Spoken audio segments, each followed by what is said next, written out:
unlimited. Hashtag nothing for nothing. In a cultural sector based on an expectation of free labour, how can I do nothing for nothing? Just to be clear, we don't mean volunteering. Volunteering is slightly different to being asked to do stuff for nothing. It's a voluntary agreement to do something that you sign up to do, and you usually gain something from it. 1. This is not your fault and not your issue to solve. The culture of expecting people to do stuff for nothing needs to change, and that change needs to happen within organisations, as they are the ones making those asks.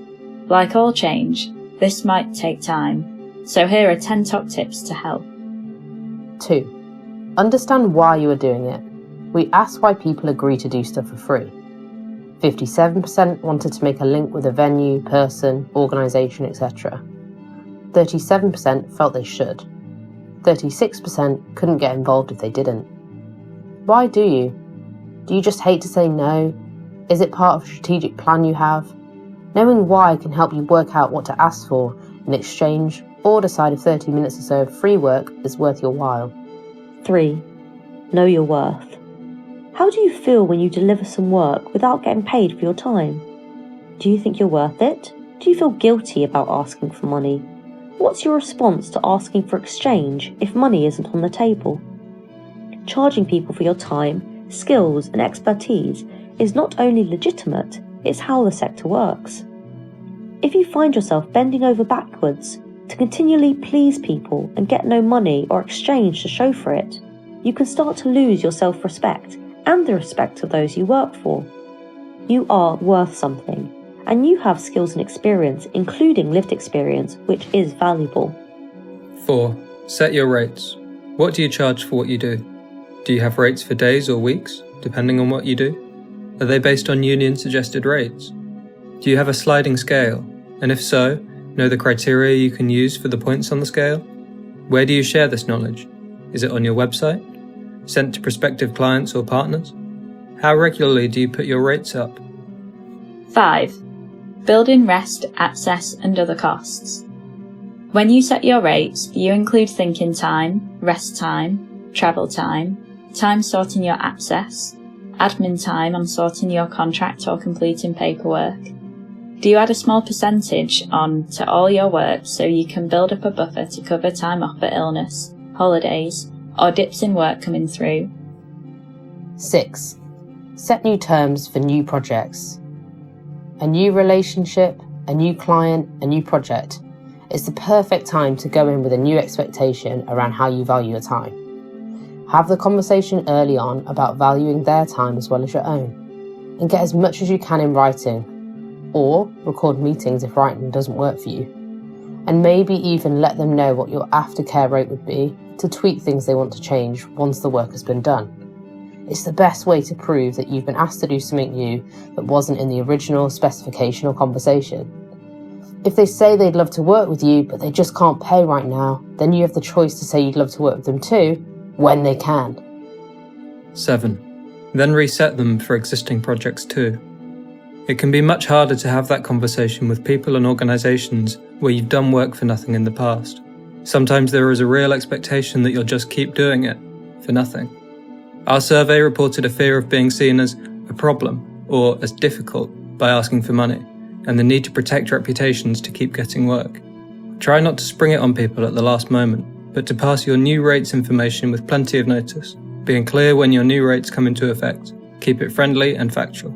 You can lessen the risk by testing this approach with one client or organisation at a time, learning more about how best to frame the conversation each time. 8. If it can go wrong, it will. Anticipate that. Mistakes will happen, tech will fail, but also people add new things in after a brief has been agreed, or, often conveniently, forget they asked you to do something else instead.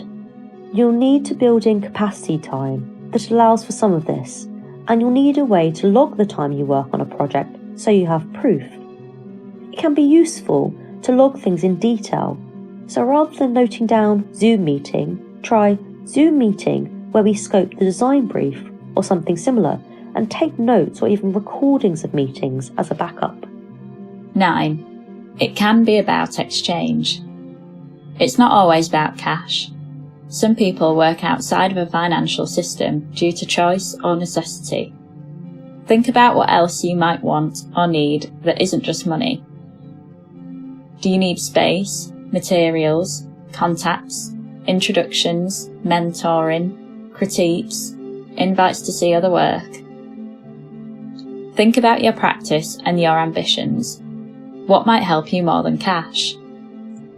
Especially if cash causes you issues, for example, with benefits, where earning over a certain limit can reduce the benefits and potentially lose access to other services. Exchange has to work for you though. It has to be something you want, need, or desire. It has to be just as good as the cash. 10. Know what you need and know what you can give. Do you budget out your year? Do you know what you need to earn and account for holidays, rent increases, new tech, and more? Are you earning enough to save? Whether you can give away your time and skills for free often depends on whether you can afford to. If you are struggling to manage, think carefully about who you want to give your free time to.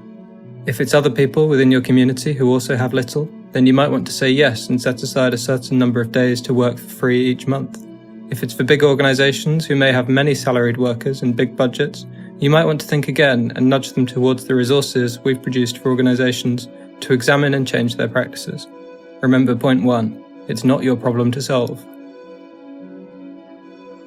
Hashtag nothing for nothing, especially if I'm an individual disabled artist, arts worker, freelancer or creative.